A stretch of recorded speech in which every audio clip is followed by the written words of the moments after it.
The film Arrival starts with the landing of 12 spaceships on Earth. The movie is directed by Denis Villeneuve.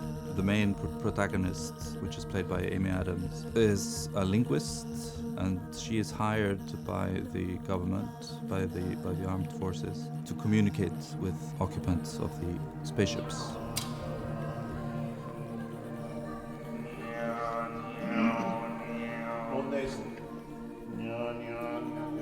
I felt that since this is a film that is largely about language and about communication, that one of the main instruments should be the voice. So I collaborated with several vocalists on the score, mainly the vocal ensemble Theatre of Voices, which was conducted by Paul Hillier. We decided not to use words. It's more sounds, like vowels and sort of nothing that can be tied to any meaning.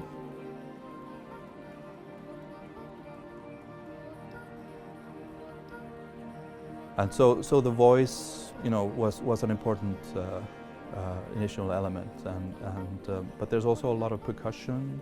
There's some orchestra, and there's also more intimate pieces. There's a lot of other elements, a lot of processed sounds. When I work with Denis, I usually start very early on in the process, before they start shooting. As soon as I've read the script, I start writing. Denis was generous enough to give me quite a lot of freedom in terms of the sound.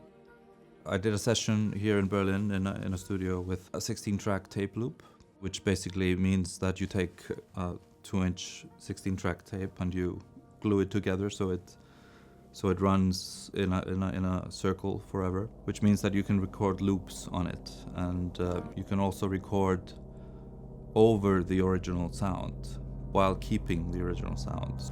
And so we did that over and over and over and over and over until we had a whole tape full of this very strong, thick piano drone.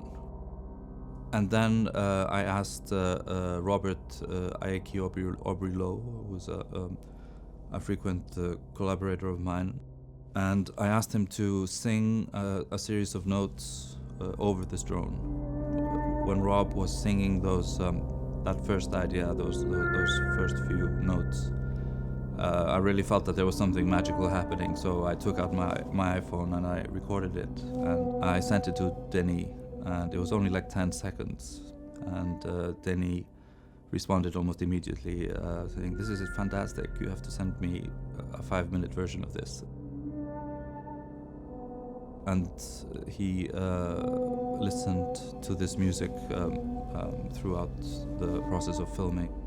I try to send things very early on, and I do this partly to have enough material for the editor to work with. This is to avoid any use of temp tracks, so everything is specially made for that particular film. When I create the soundtrack album, for me it's always a very special thing. I always try to make the album work as a listening experience on its own. I very often make special versions of the cues, extend them, change some arrangements, and there are all sorts of things that you can do with a soundtrack album, which are very creative and very interesting. And I like to spend time on them.